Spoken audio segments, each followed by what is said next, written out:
Colin steps onto the rooftop where Billy lays waiting to ambush him under the clear skies. But things didn't go as it seemed.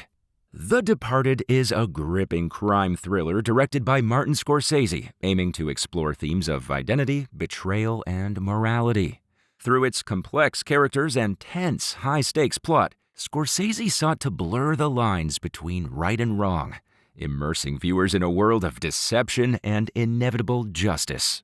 Before we dive into the electrifying rooftop arrest of Colin Sullivan, let's set the stage and revisit the high-stakes world of The Departed. A world where loyalty is as fleeting as a whisper in the wind, and the lines between good and bad are blurred beyond recognition. First, meet Billy Costigan, played by Leonardo DiCaprio, an undercover cop whose life has become a game of survival. He's embedded deep within the Irish mafia, where every move is a gamble. Then there's Colin Sullivan, played by Matt Damon, the golden boy of the Massachusetts State Police, who's secretly working as a mole for the very gang Costigan is trying to bring down. Sullivan is living a double life, playing both sides like a pro, and if anyone found out, it would mean the end of his career and his life. The cat and mouse game begins when Costigan is recruited for the job no one else can handle, infiltrating the mafia. I got a question. How fucked up are you? Meanwhile, Sullivan's rise through the police ranks is met with applause, all while feeding information to crime boss Frank Costello, Jack Nicholson, who runs the mafia with an iron fist. Costello, an unhinged kingpin, has been pulling the strings from the shadows, manipulating Sullivan and the entire department. As the story escalates, both men, unbeknownst to each other, are on the opposite sides of a deadly game. The pressure intensifies when each side realizes there's a rat in their midst, and they both work frantically to uncover the other. And the new guy, Billy Costigan. With each passing moment, the tension between Sullivan and Costigan grows, leading us to that fateful rooftop confrontation. Now, brace yourselves. This is the moment where the entire tangled web of deceit is about to come crashing down in a scene that will leave you on the edge of your seat. This is where the chaos kicks off. The scene opens with Colin pushing open the rooftop door, the sky glowing in that warm, burnt orange hue of dusk. It's not nighttime yet, but the light is fading, just like Colin's sense of control. As soon as he steps out, Billy ambushes him. No long speech, no setup, just a raw, primal confrontation. Now let's talk camera work. The director likely used a handheld or Steadicam rig here because it lets the audience feel the unpredictability. The frame isn't smooth and perfect, it's shaky, intense, and close to the characters. It almost feels like you're a third person trapped on that roof. The camera doesn't try to make things pretty, it makes things personal. It swings around Billy and Colin in tight close-ups, pulling the viewer into their expressions. You see Colin's confusion turn into fear, and Billy's rage melt into desperation. Color grading here matters a lot too. The use of soft oranges, pale blues, and shadows adds a gritty realism. The sunset color gives a false sense of beauty to something so violent. It's a visual contradiction. It tricks you into thinking this scene might end cleanly, but we all know it won't. The warm lighting turns harsh when the punches start landing. Every hit Billy throws feels like it's punching through the light. The sound design does heavy lifting. There's no music at first, just the echo of boots on concrete and the soft hum of city life down below. When Billy grabs Colin, the audio tightens. You hear fists hit flesh, the rough scuffle of shoes on gravel, and Colin's breath getting shorter.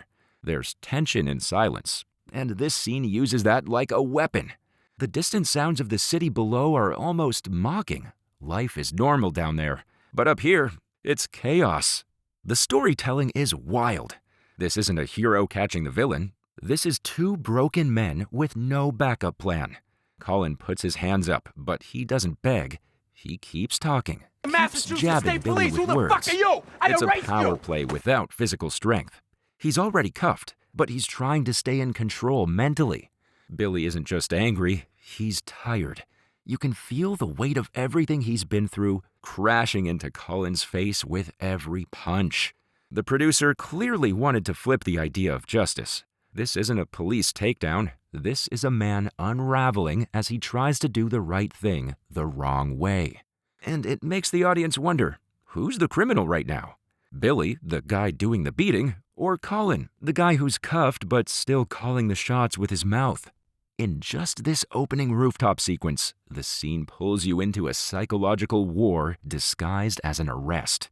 It's loud, emotional, and that's what makes it unforgettable.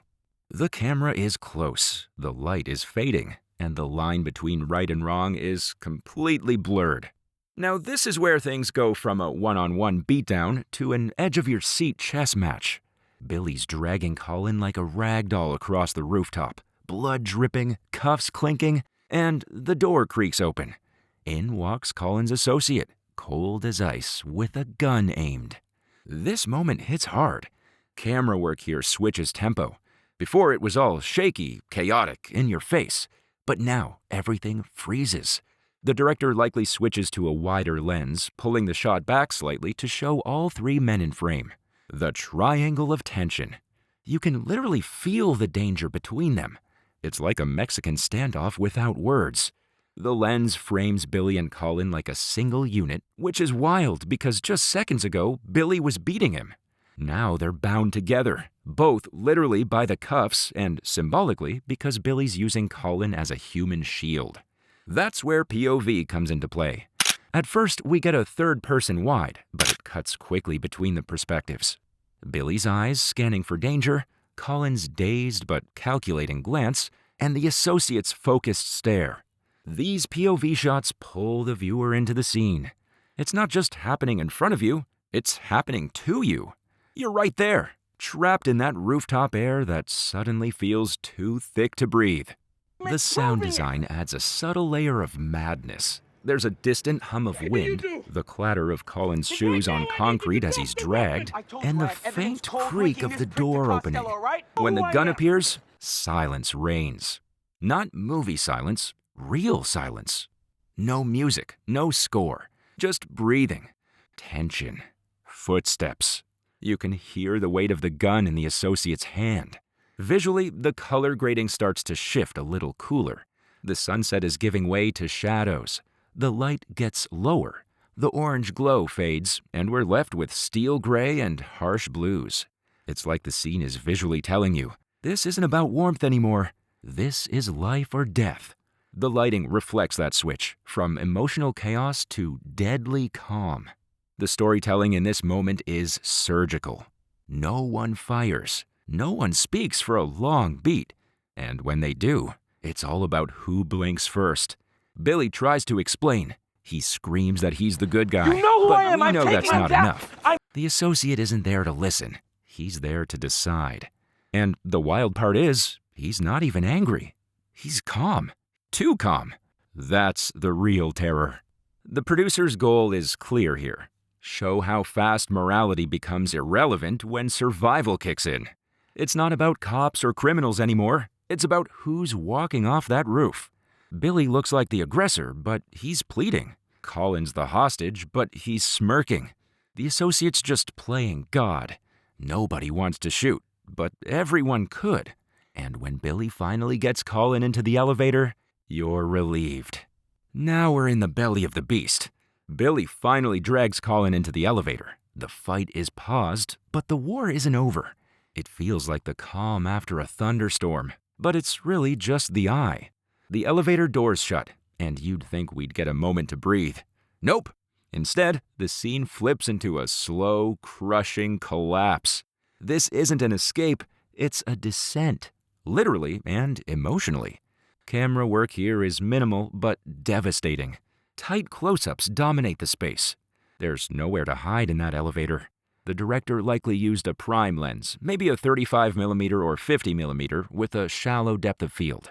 The background fades and all you see is faces. Colin's face, Billy's face, sweat, blood, tension. Every little twitch matters. The countdown display for the floors becomes its own character, ticking like a bomb, dragging us toward a doom we don't even see coming. The POV shots are brilliant.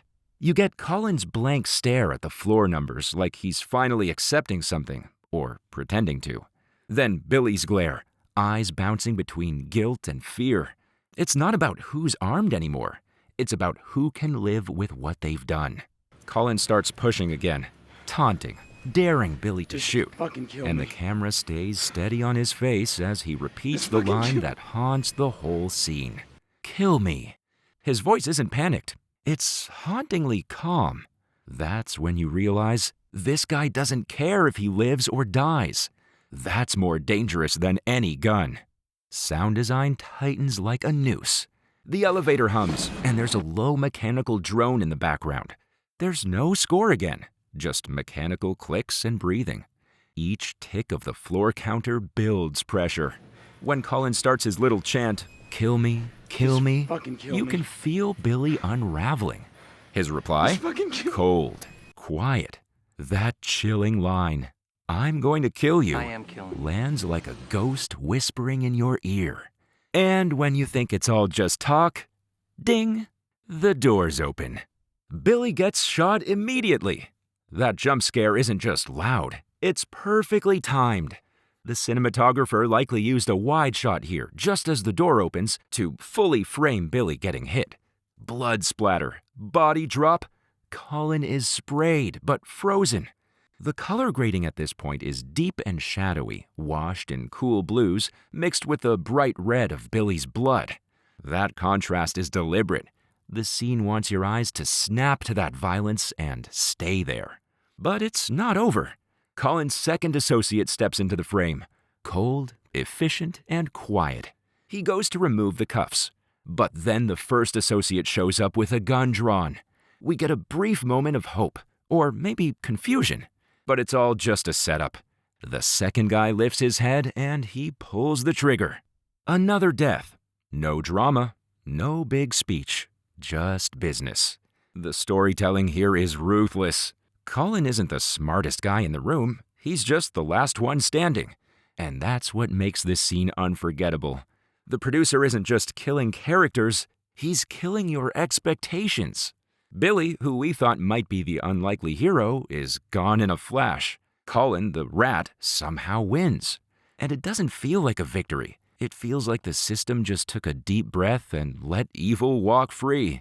This moment makes cinematic history because it violates every comfort zone.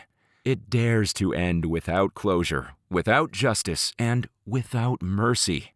The director used tight framing, brutal timing, and deadpan execution to leave your brain spinning.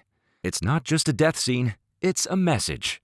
In this world, even heroes die before the elevator hits the ground floor.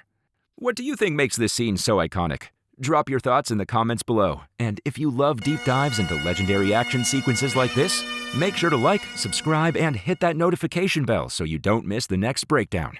This has been Jack bringing you another cinematic breakdown. Until next time, stay sharp and keep your eyes on the action.